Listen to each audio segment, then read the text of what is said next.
We are currently knee-deep in a romance apocalypse. There are more single adults than ever before.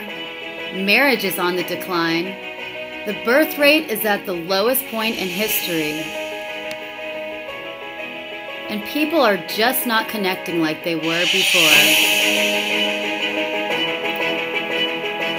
For the first time in human history, the very concepts of marriage and romance, God, the family, gender, and even our national anthem are under attack.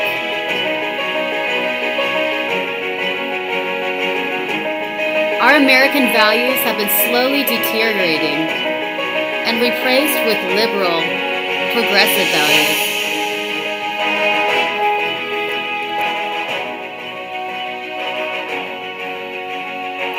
We're in the middle of not only the romance apocalypse, but a war on our very souls. Speaking the truth is called hate speech. Patriotism is now called racism. Believing in God makes you a bigot.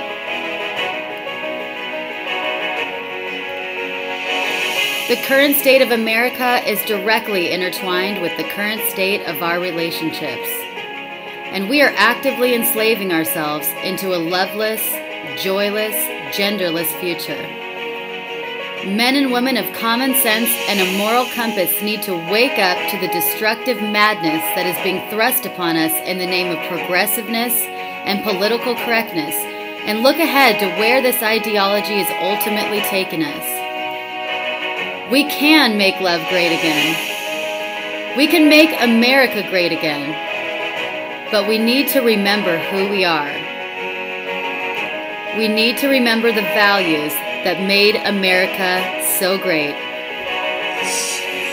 This is a struggle for the survival of our nation.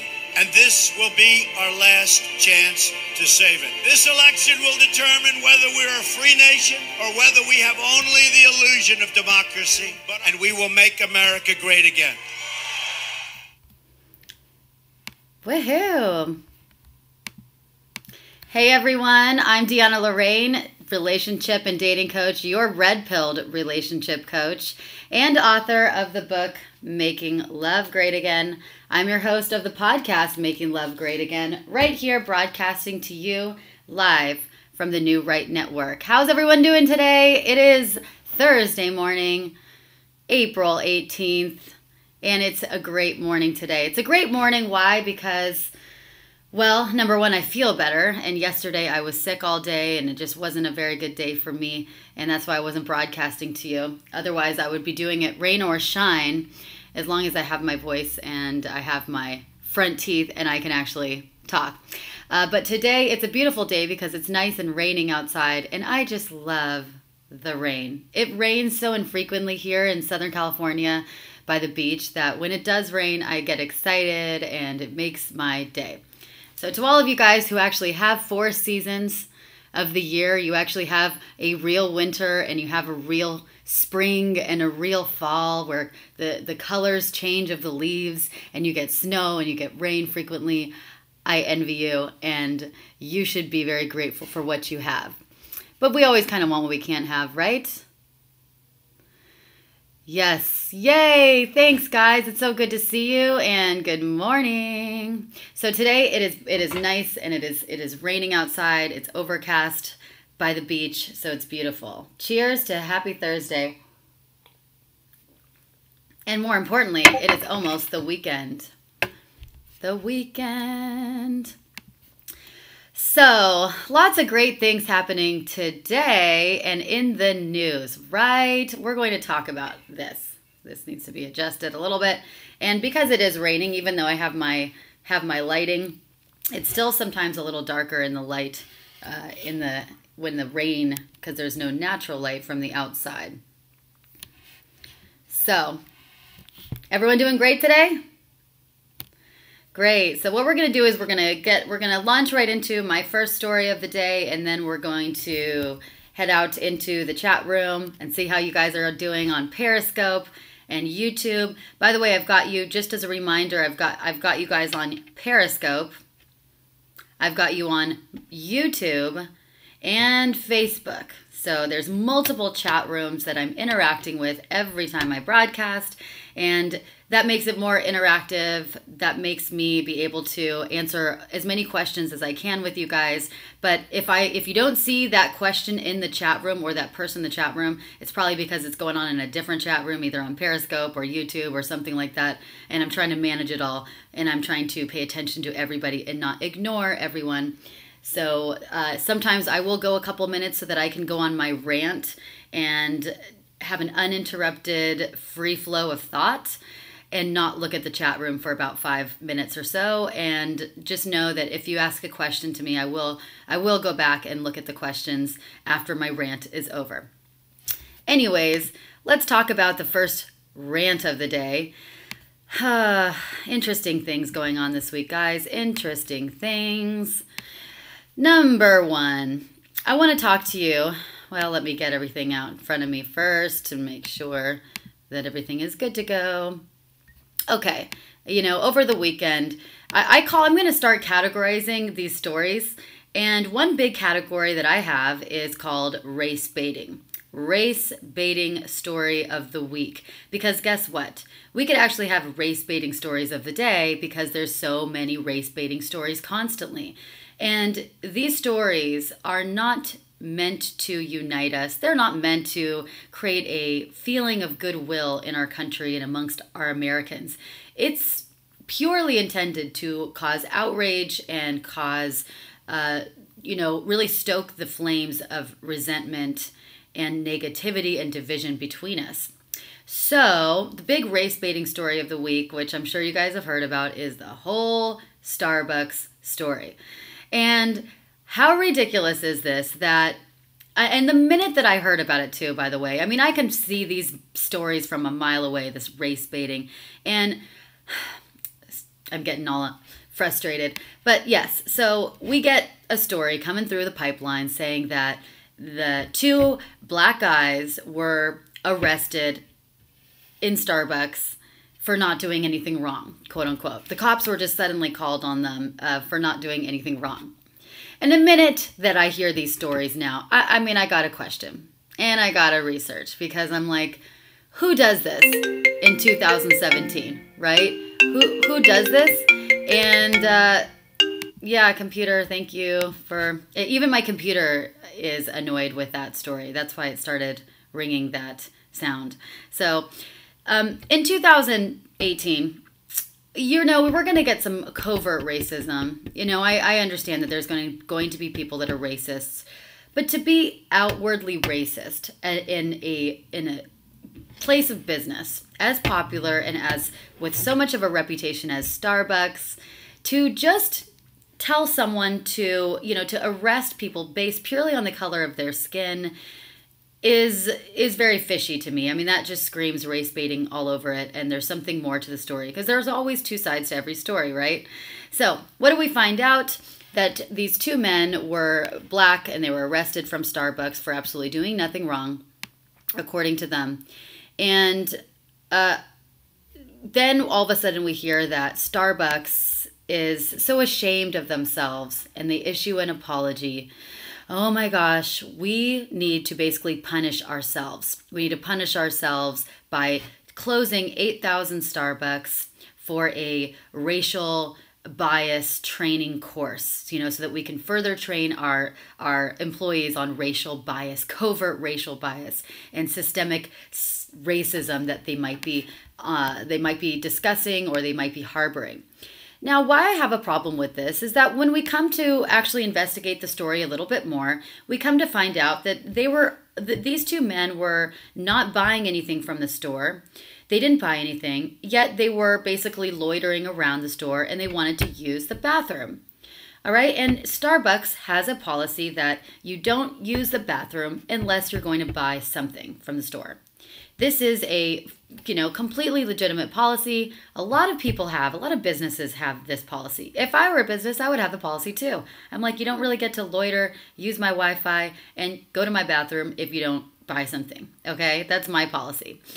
So Starbucks enforces this policy that is written in their books. And they go apeshit. They cause a ruckus, like a lot of people do, with no respect, and they call the cops. Once the cops are called, they apparently were arguing with the cops for a full 7 minutes before they finally got arrested. Now, this is just disrespectful behavior, okay? This is lawlessness. You broke a procedure, you got arrested. Was the punishment a little harsh? Maybe.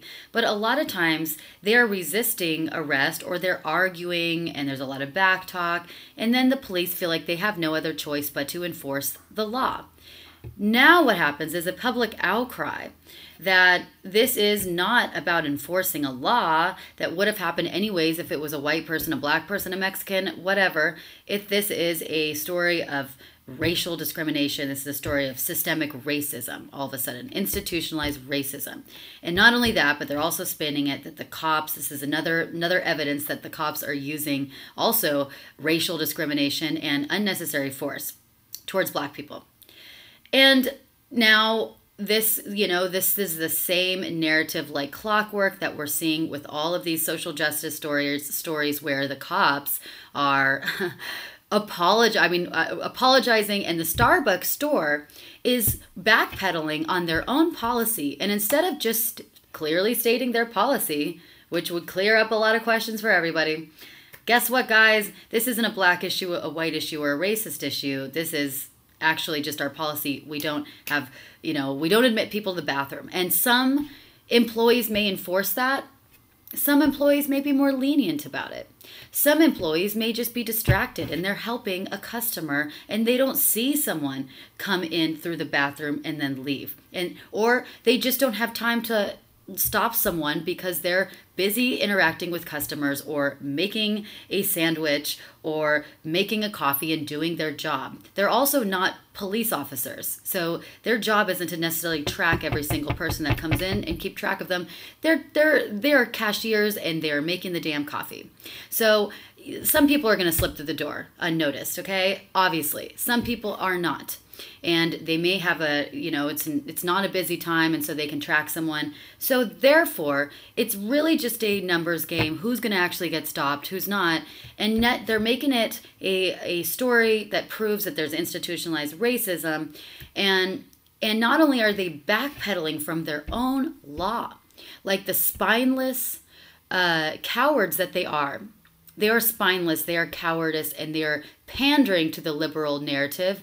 But now they're indulging in this kind of self-loathing, this white shame and self-loathing that's also being pushed by the left, and saying now we're basically punishing ourselves by closing our stores for an entire day and forcing this bias training on this racial discrimination and bias training on our employees. Okay, which is also presuming that their employees have racial bias in them and that they have been unconsciously acting with racial bias all these years that they were just simply unaware of until this incident. And they're also expressing gratitude for the left and for the activists that reminded them of this and that pointed this out, that made them aware of their unconscious racial bias. I call BS on this. It makes me so annoyed because it continues this narrative that the white people are always to blame. It's whitey's fault no matter what. And no matter what, even if they're enforcing just a law for everybody to follow, they're still in the wrong. They're still acting somehow unbeknownst to them out of unconscious racial bias. We can't even enforce the law anymore. We can't enforce our own business laws anymore without us being told that somehow our laws are racist, okay? And here's the thing, folks. If you are looking for flaws, you're going to find flaws. If you're looking for racial bias, you're going to find it somehow. You're going to find, if you're on a witch hunt for anything, your eyes are going to be slanted to that. Your lenses are going to be skewed. You're going to be looking just for that, and you're going to find it somewhere, somehow. Or you're going to create it, you're going to fabricate it when it's not there. And if you're looking for a yellow Volkswagen and your mission is to find it, find one every day, you're probably going to find a yellow Volkswagen somewhere, or you're going to start hallucinating it. You're going to be like, well, it's orange, it's kind of yellow, it's a yellow Volkswagen. I made my quota for the day. I'm sick of this, folks. And what it happens is it's just going to cause more outrage. And, Black people are tallying up this, it adds to their tally. Like, see, this is another example of institutionalized racism. This is one more reason why we need to keep on kneeling for the national anthem and not saluting the national anthem, because until all instances like this are abolished, we never have an incident like this again, then we are not saluting our flag. Then America still suffers from institutionalized racism, and we are not united as a country. And that's bullshit, because Marxism 101 is that we will always be divided. They will always try to divide us so that they can easily control us and conquer us. They do not want us united, because as we can see, there will constantly be more examples of this if we're looking for it. If we're on a witch hunt to find these examples, we will find them. And we will never be united as a country if we can't just say, look, these are exceptions to the rule. I'm sorry that this happened, but this is an example. This is not an example of institutionalized racism. This probably could have happened to a white person too. I get pulled over in the car too. Am I going to say like this is institutionalized racism against Spanish Italian people? Because I could tell them that too, right?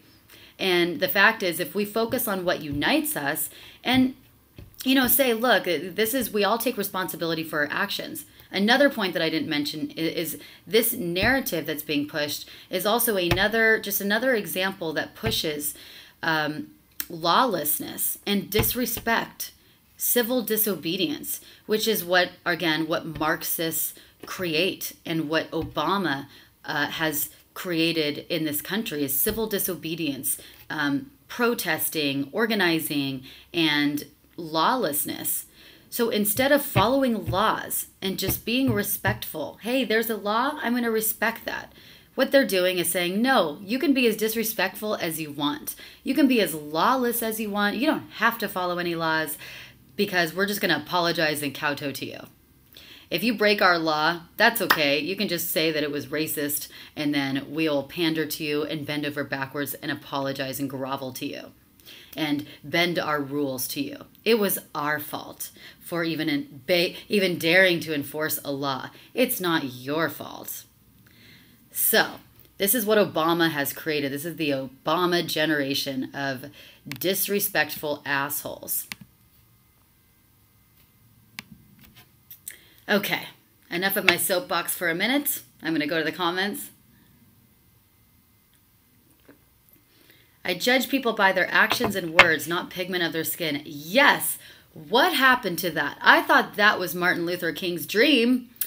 I have a dream that someday we will judge people by the content of their character and not by the color of their skin. I'm sorry, but that's what I do. I judge people by that.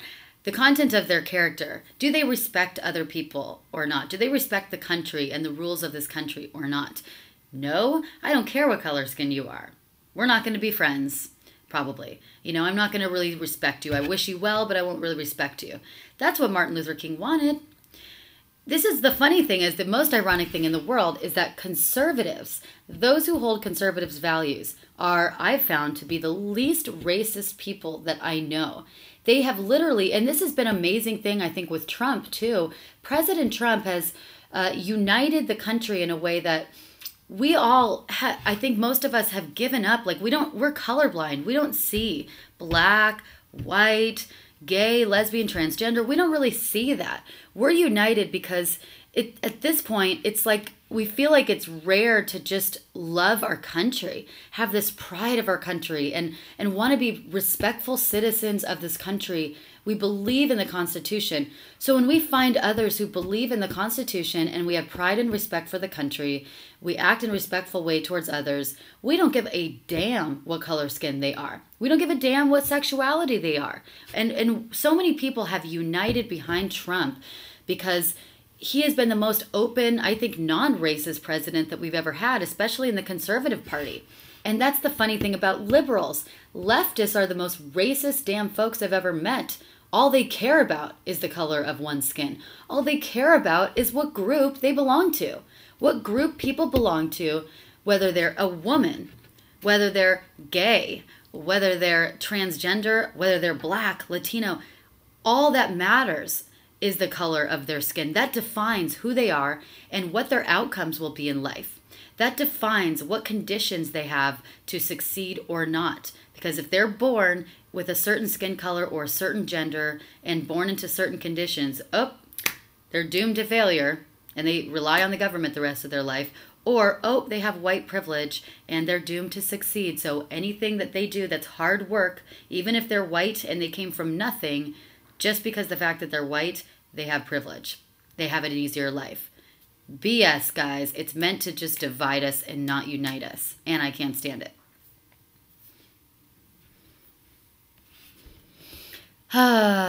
Okay. Yes, I am going to talk about actually South Africa too. Today I am going to talk about South Africa. Thank you. You know, something that, and here's another thing. This is my next race baiting story of the day. Well, here the funny thing is too, so President Trump, he nominated he nominates a Marine to be the very first black female general. Black female general. Isn't that great? Oh, but the media, crickets. There's no chatter from the media. The media just swallows these stories and you know, literally swallows them. They don't talk about them at all. The fact that he is racist is the narrative that they constantly want to push, and anyone who follows him is racist. Never mind the fact that he has more black people in his cabinet and that he nominates the first Marine to be the first black female, mind you, general. That gets no news coverage.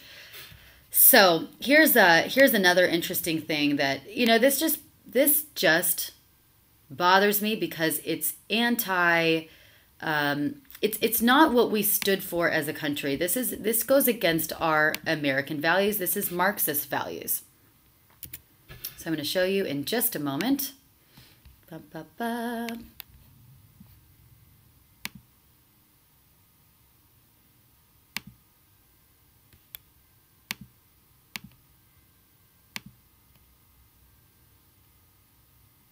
Okay.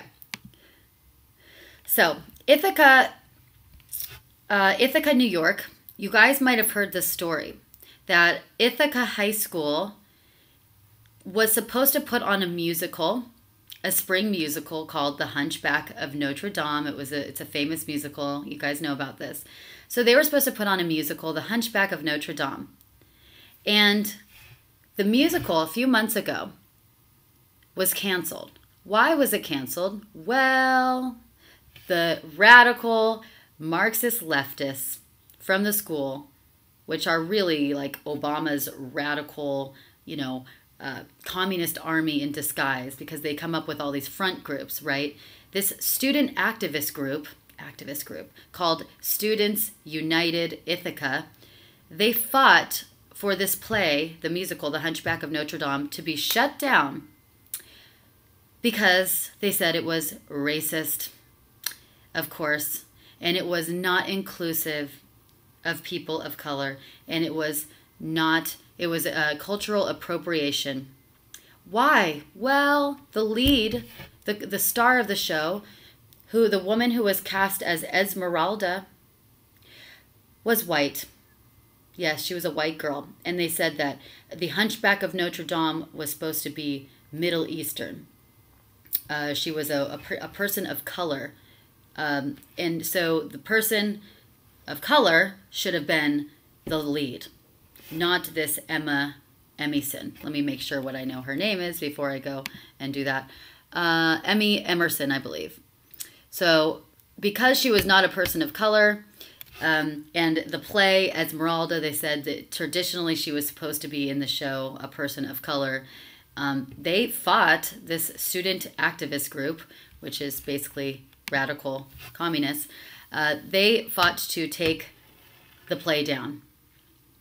And after lots of board meetings, and they went and screamed racist, national media attention, and big hullabaloo, and of course a bunch of student-directed threats, the school canceled the play, and they said, we're going to have to do a different kind of play. We're going to have to do a different musical, a whole different musical that is more inclusive to everybody.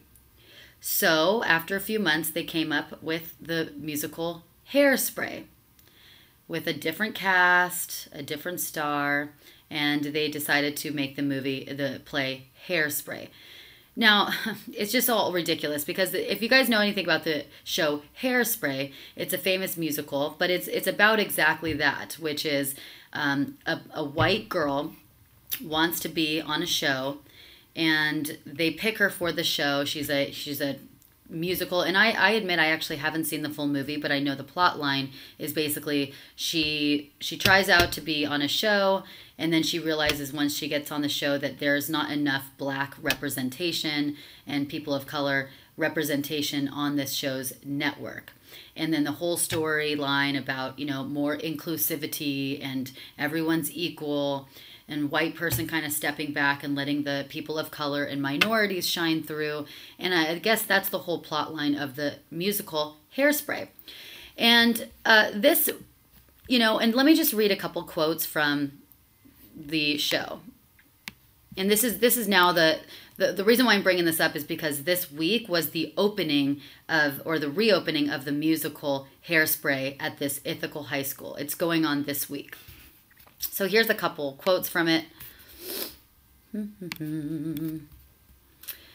So, 4 members of the Students of United Ithaca auditioned and were cast in the production. Of course, this is the Student United Ithaca, the people that were threatening the original music to be taken down because it wasn't inclusive enough. Here's what one of the girls at the school said. "I never really felt included in the program," she said. "Obviously, they made it a point of welcoming, kind of saying, if you want to be part of it, you can," which is, that's welcoming, right? Be part of a musical. You can be part of it. Anyone can be part of it. But with Hairspray, it felt like Joey and Harmony and Jeremy were kind of like, we want you. You belong here. So here's the thing about this show. So what they did was, originally in the, not Hairspray, but in The Hunchback of Notre Dame, the original production that they were going to put on, they obviously made cuts, right? So when you try out for something, not everyone makes the cut, and then they narrow it down to the star of the show and the co-stars, and then the supporting cast. And not everyone gets to be part of the show, but that's how life works. That's how the real world works, right? So when they put on the show Hairspray, they made a decision to let everybody who tried out get into the show. All right? So 56 apparently, I guess 60 people tried out. 58 people ended up being in the show because 2 people ended up dropping out. 58 people ended up being actually in the presentation of Hairspray. Nobody got cut because they decided to keep everybody. And there were people in here, they said that they've never even watched a musical before in their life. There are people here that have never even seen a show. And there were people that were trying out. They said the auditions were, kind of on the fly because they'd never tried out before a musical. And so there are some people that were walking in with an earbud in their ear, on their right ear, and just kind of trying out kind of casually, like, all right, I guess I'll try out. And then they accepted them into the show because they accepted everybody. And here's some of the other things. I'm just going to read a couple quotes that were stepping out, and then I'll give you my commentary on that.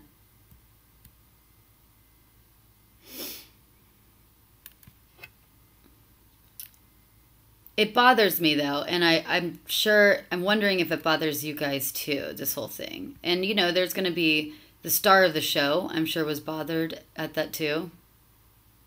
Yeah, she said, we had kids auditioning with one earbud in their ear, just singing along to a favorite song. It wasn't polished, but we could see there was potential there. Okay, here's the thing. I think one of the show's biggest messages that I love is that no matter what, there is somewhere that you belong. And here's the clincher, and that you have the right to have that place and to fight for it. Here is my problem. I'm going to say this line again, that you have the right to have the place and fight for it. Here's the big problem with this world right now, what they're trying to turn our country into. I agree with the message that there's no matter what, there is somewhere where you belong. Of course, we all have a calling. We should all find that place and belong to it, try to join it. But the second part of this is what Marxists believe, and that you have the right to have that place and to fight for it. And that's just wrong, because it's saying that, I'm sorry, but not everyone has the right to be places. You don't have actually the right to be anywhere you want. This is what they're trying to do with our military too. They're trying to say that everyone has the right to be in our military. And I'm sorry, but that's just not true. Our military was designed for a specific purpose, to guard and defend our nation. And one of the principles of the military is to be 100% battle ready at all times. And you need to pass certain criteria in order to be in the military. You can't have flat feet, for instance, if you want to be in the military. You can't have asthma. You can't have ADHD. But all of a sudden they're saying if you're transgender, gender dysphoria, a severe mental disorder, you can be in the military? Wait a second. They're saying that, because they're pushing this narrative, this belief, and indoctrinating kids with this belief that you have the right to be anywhere. That's just not true, and it's what's ruining our society. It's making people that are not achieving, underachievers, feel that they have the right to be somewhere just because it's America and you have the right to be somewhere. People that have never even auditioned for a musical, that don't even understand the concept of a musical, that don't even maybe have singing talents, the talents required to be in a musical, they're thinking, well, I have the right to be here because of the color of my skin, just because I'm black, and maybe musicals are traditionally a white thing, I have the right to be here, so I'm going to fight to be here. And I'm going to raise hell if they won't let people be here. They make it into a racist thing instead of a merit thing. We as Americans used to be basing our accomplishments and basing our success based on merit, based on talent, right? That's what made America so great. I'm sorry, but not everyone makes the cut. Not everyone makes the cut to be successful. Not everyone makes the American dream, but that's what makes it exceptional. We're not all equally, there's not all equal outcomes, but we do have equal opportunity. Equal opportunity does not always make equal outcomes. But what Marxists and leftists want to create is that equal outcomes. We want to all have equal outcomes, because what they feel is that we don't have equal opportunity. But we do. And when you when you make it equal outcome for everybody, and you take away success based on merit and based on talent, you start stamping out natural creativity. You start stamping out natural inventiveness, right? And natural ambition and drive for success. The girl who originally they chose to be Esmeralda in the first musical of The Hunchback of Notre Dame, she earned that role. It wasn't because she was white that she got the role. It was because she earned it based on her voice, based on her singing talents. She earned it. And then all of a sudden she gets, and then all of a sudden she gets taken down and saying, sorry, you didn't earn that role, or you don't belong in that role because you were white, and now we need to put a black person in there just to make it equal so that we're not accused of racism. That lowers the standard of quality. It lowers the standard of performance and merit and talent just to make everybody equal. This is a problem. This is a huge problem, and this is why we're starting to have such underachievers in our country and in our classrooms. People are not motivated to achieve anymore if they feel like, well, I don't have to achieve anything. I can achieve a very low standard of a performance, but because I'm a person of color, I deserve to be there. I need to, and schools and programs feel like they need to reach a quota in order to have, racial diversity or gender diversity. So they're lowering performance standards. And we're going to have a world or a country where every single person is equal or equal of outcome. But what does that do to our country really? What does that do to our country's pioneering spirit? What does it do to our creativity? And what does it do to our relationships, right? We need American spirit, you know? We need us to fight for that competition. That's not everybody is going to have the same outcome, but that competition, that pioneering spirit and that creativity that drives us to achieve more is what made our country so great. Thoughts on that?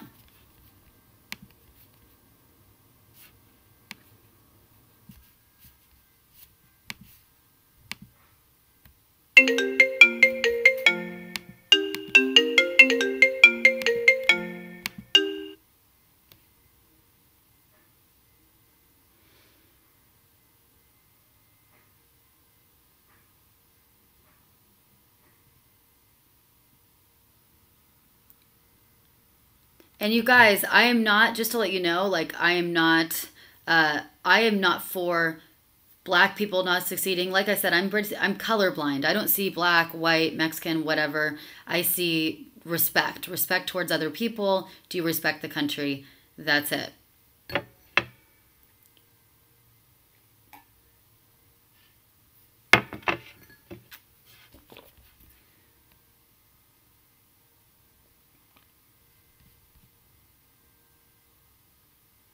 Very few believe in the leftist agenda, but then why is it so powerful? It's so powerful. That's the thing.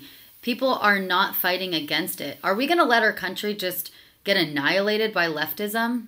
Are we? Because that's what it's looking like. If we don't band together and really fight back and fight and vote our values, if we don't get out and vote this year, we're toast. We're done. We don't have a republic.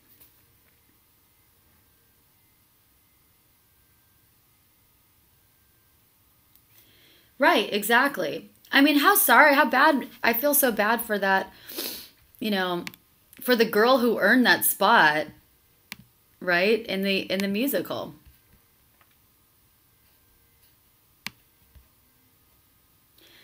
Okay, here's another thing. Guess what, guys? I hate to tell you this, but I don't know if you've heard, but here's another attack on masculinity, and mark my words, this is the feminists and the leftist attack on, remember we've talked about, and I talk about this a lot in my book, that they're trying to dismantle community and unity. They're trying to dismantle community and unity because that dismantles our country, right? That's what the Marxist goal is. So anything that is a group, strong community that makes people feel more united and makes people feel a sense of community and togetherness, they're going to try to dismantle. Especially, they're trying to dismantle anything that separates men and women. They're trying to make men and women into one giant gender. They're trying to create a genderless society because obviously we're more powerful when we're male and female, and we're strong in our masculine and feminine identities, and we can work together as a team. We're strong that way. So they're trying to, of course, one of the parts of their agenda is to dismantle the sexes, dismantle the gender, and create a mixed gender as much as possible, so that we will diminish our strengths as male and female. So I'm telling you, I predicted in my book that over the course of the next year or two, they're going to keep coming out with new, very sinister ways to complete this agenda and to create this genderless society and break up a sense of unity in our country. And one way that they're going to do this, mark my words, I'm almost positive that they're going to start breaking up fraternities and sororities. They're going to start breaking up fraternities and sororities because fraternities and sororities are one of the last places that we can actually just enjoy a separate gender and be with our own gender and have that unity and cohesionness with our own gender. They've already ruined it for the military. Now girls and transgenders and gays are in the military and whatever, that's fine. They've already ruined Boy Scouts because now Boy Scouts are infiltrated with leftist policies, and now girls are entering into the Boy Scouts. So they've ruined and taken down the Boy Scouts. Next, they're targeting fraternities and sororities. And I just saw a sad article yesterday, and watch, there's probably going to be more like these articles and like these stories. Syracuse fraternity suspended for racist video. So in their private Facebook group, let me just switch over to here real quick. Oops. There we go. No. Okay, it was in a different window. Okay.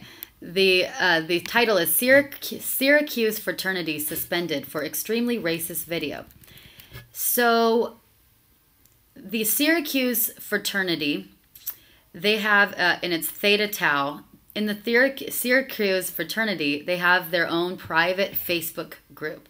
They have their own private Facebook group where they post things in their group, and it's supposed to be private with the members.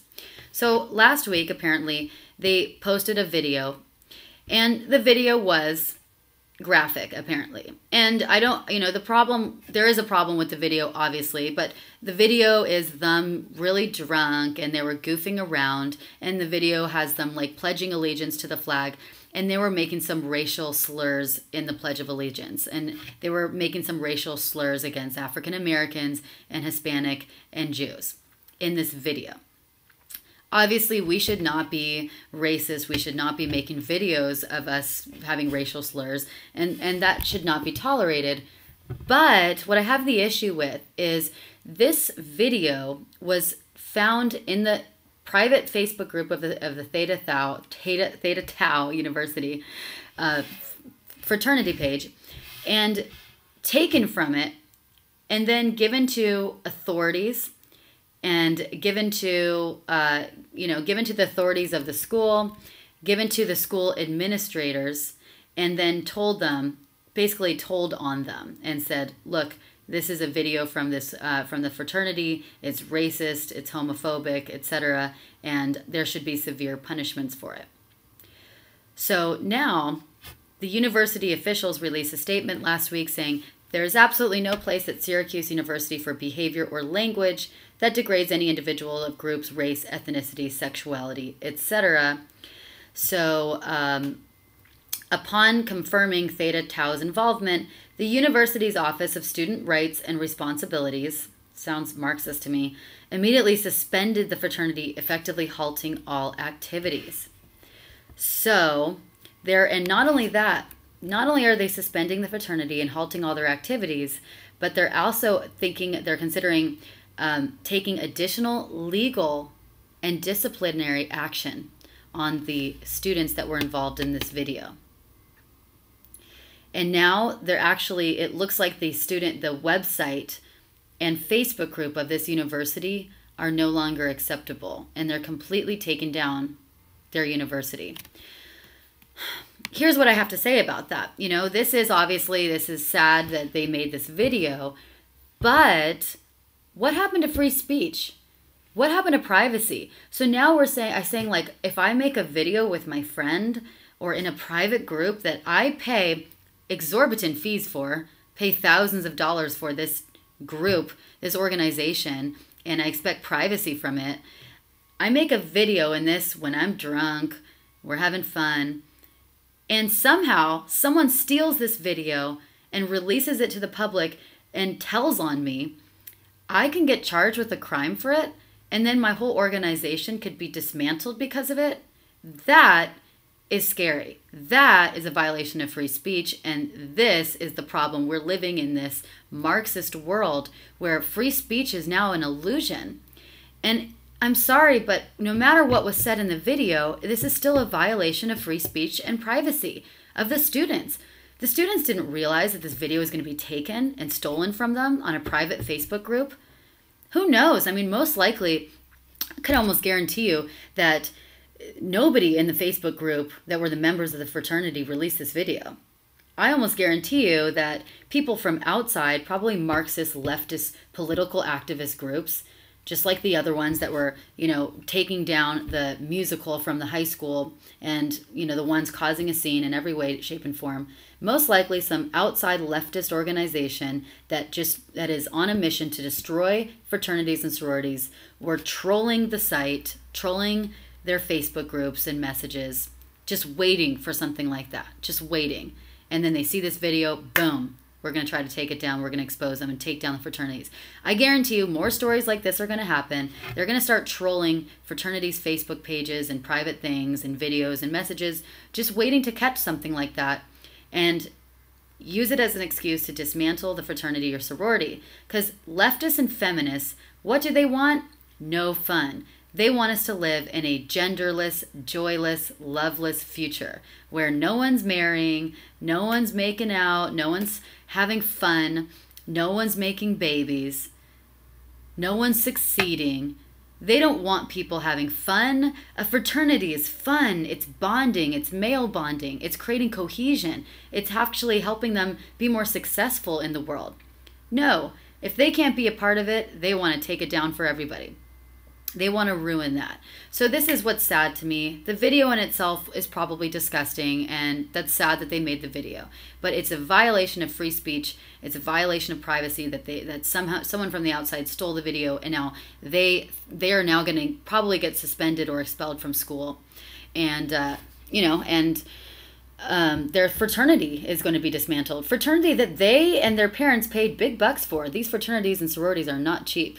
And probably within the next year or two time, they're going to start dismantling more fraternities and sororities. Thoughts?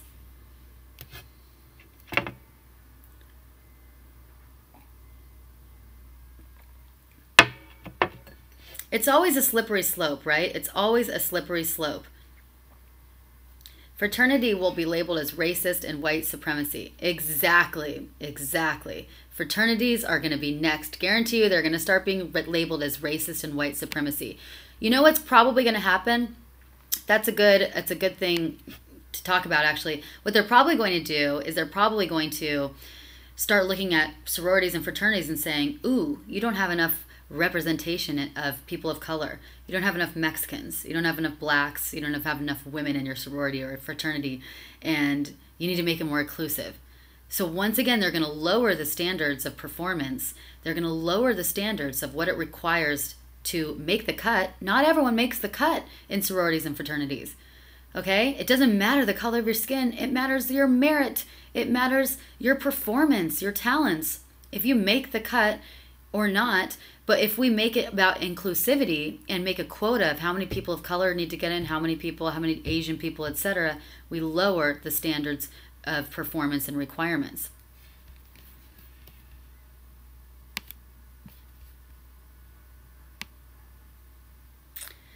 Here's another thing. David Hogwash, and his sister, Lauren Hogg, are publishing a major piece of brainwashing propaganda. A book. They're publishing a book called Never Again. Can you believe this? They're now publishing their book called #NeverAgain. What we're learning, what we've learned from the Parkland shooting and how to never have this happen again. And this is crazy because, first of all, I don't know if they know this, a little piece of history, but never again, this hashtag that they're using, this whole campaign, it's terribly disrespectful to its original meaning of the phrase because it was actually originally meant for the Holocaust survivors. Holocaust survivors were the ones using that phrase, never again.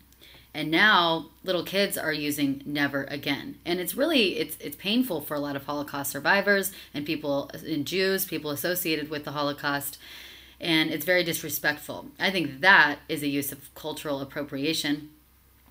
But not only that, let's face it, how many more pieces of evidence need to smack people in the face for people to realize that these kids are bought and paid for tools of leftist propaganda? These are Soros tools. These are not little children. These are not innocent. And these are not people that just came about naturally, this natural uprising that just naturally happened out of Parkland. No, this was all scripted. This was all organized and largely, hugely funded by the powers that be. This is not an organic thing. What kind of human being has 17 best friends of theirs die in front of them? Okay, that they witness. And then within 3 hours, they start a GoFundMe account. They start going all over their Twitter that was never there, never existed before this day. All of a sudden they make a Twitter page. They go on 10 different media outlets. They go on 10 different news stations, perfectly polished with perfect talking points. And they know somehow how to create a 200,000 plus speech, a big movement. They create hashtags and they write a book all within a month's time. Are you kidding me? No, this is bought and paid for. And this hogwash is just getting so extreme, and it's getting violent. It's getting scary. It's getting dangerous. We cannot let little children, little bratty, spoiled brat, bought and paid for children revoke our Second Amendment right or tear up our Constitution and let the country go down in flames. This is maybe the most important election ever. We need to get up the vote. We can't be lazy. We can't sit on our butts, and we got to vote these little bratty kids out.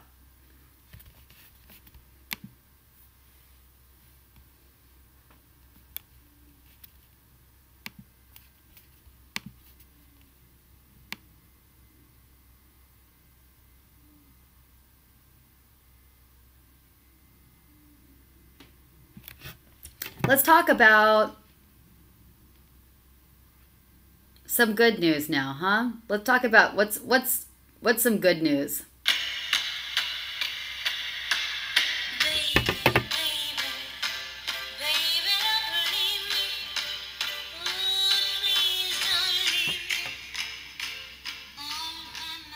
On to the positive, because we're making love great again. We're making America great again. Guess what? April joblessness claims plummet to a 45-year low. Yeah. Joblessness claims in early April dropped by over 9,000 applications. That's great. Reaching levels that have not been seen in the United States since the mid-1970s. That's fantastic, right? That's great for our economy. The new data shows America's unemployment claims are at a 45-year low as the labor market continues to roar to life under President Trump and the Republican-controlled Congress. We got to talk about that, right? That's fantastic. Joblessness. I think morale is increasing. I think confidence is increasing. I think Trump is getting people back to work, and people are feeling that sense of excitement again in the American dream. I think that's fantastic. And the fact that we're at a new low in joblessness just speaks to it. These are the results. These are the numbers, and they don't lie. Another piece of good news is that Hillary Clinton's popularity has plunged since the election. And this is a new study, a new poll, and I think that's great that her popularity, the person who claimed to have won the popular vote, has actually plunged since the election. And it continues to plummet. It's at 38% right now, and I think that's great. Bye-bye, Hillary. Ding dong, the witch is dead. The witch is dead. The witch is dead. And here's another thing. I think this is great news, too. Backpage has been shut down. They've been seized by the FBI, and it's a huge win against child and sex trafficking. This is really great, you guys, because, and this is what's crazy, is that the Women's March and women's organizations and Planned Parenthood, they are against Backpage closing. Don't ask me why. Obviously, because they are for sick things like child trafficking and pedophilia and sex trafficking, etc., and prostitution. But these are actually big wins, and the founders of Backpage has been arrested.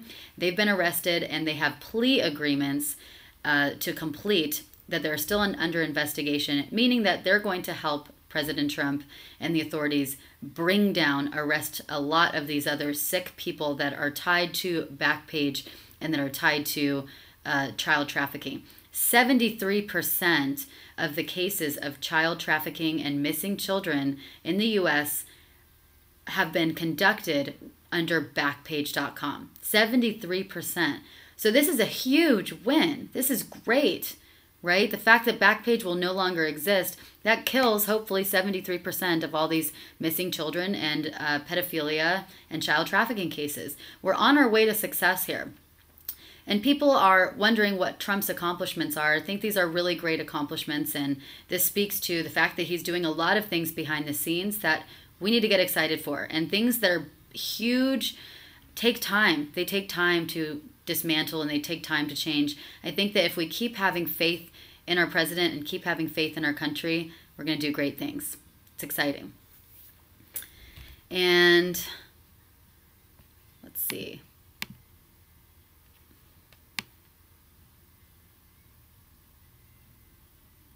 Yeah, they want to protect sex workers. Exactly.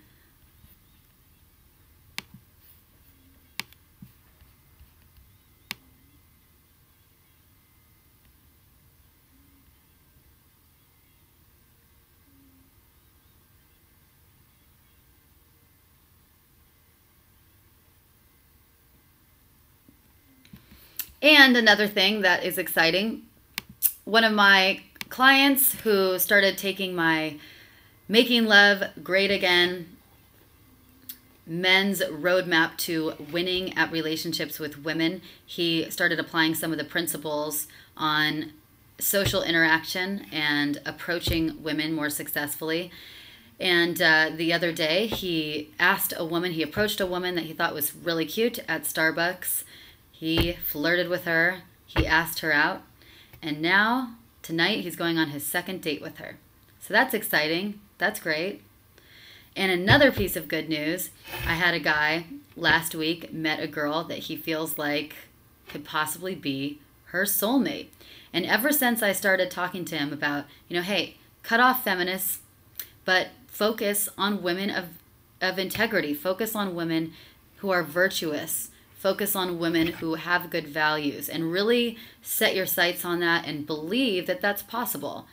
Guess what? Within a week of starting to change his mindset, he actually met a woman at church, believe it or not, and he's going out with her this week. So there's a lot of exciting things going on. We have to look for the good. We have to look for the good. There's a lot of bad out there in this world. There's a lot of crazy things that are happening in this world right now, guys. But if we don't look for the good, and if we don't look for the positive, and we don't have faith, then what do we have? What's the purpose? What's the reason for waking up in the morning? Right? What's the reason for continuing to go on? What's the reason for being a good person and having love in our hearts? So I want you guys to really have a positive outlook this week, that I really believe that slowly but surely we're turning things around. And, we have to try to ignore the negative stories. We could talk about them for comedic purposes, and we can talk about them to see what's going on in the world. But really have faith that we're turning this country around, and patriots are taking control back. We're taking the power back. So let's just really have faith moving forward and get excited where things are going. This is spring cleaning. We're draining the swamp. We're spring cleaning right now, and let's get excited and look forward to love and America in the next couple months in the summer. So let's go ahead and end with our prayer. And tomorrow I will see you guys bright and early at 9:30 a.m. Pacific time, 12:30 p.m. Eastern time to 1:30. So we're going to be airing again tomorrow, Friday. So stick with me and we will talk again. I will be going for my prayer now. So let's go on and go for that. Father, Son, Holy Spirit, amen. Dear Lord, I pray that more women and men see the light and can open their hearts to love instead of hate, can open their hearts to unity rather than divisiveness, can open their minds to truth rather than lies. I pray for love and protection for our great President Trump and his family and all those working for us, that they remain safe and resilient in the face of so many forces working against them. I pray for all of you and the truth warriors of the world who are courageously speaking the truth and boldly working to bring those who are in the darkness over to the light. In the Bible, the Lord says, "Put on the full armor of God so that you will be able to stand firm against the schemes of the devil. For our struggle is not against flesh and blood, but against the rulers, against the powers, against the world forces of this darkness, against the spiritual forces of wickedness in heavenly places." I pray that all of you find true and lasting love, and that God puts an incredible partner in your life to be with you during this journey, and may bring you the beautiful family, the love, the joy, and all the blessings that you deserve. And lastly, I pray that good conquers evil, that love conquers hate, and that together, and with God's help and grace, we're able to make our country and our world great again. Amen.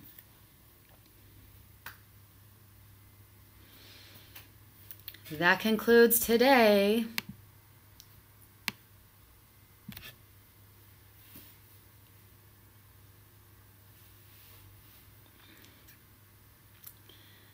I love you guys. I wanted to thank you for all of your support. Thank you for all of your encouragement, your support, your comments, your engagement. I love you very much. Spread the word and jump on again tomorrow, 9:30 to 10:30 a.m.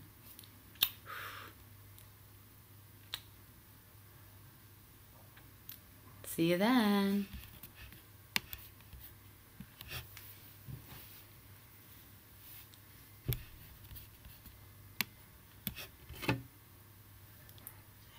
We'll end with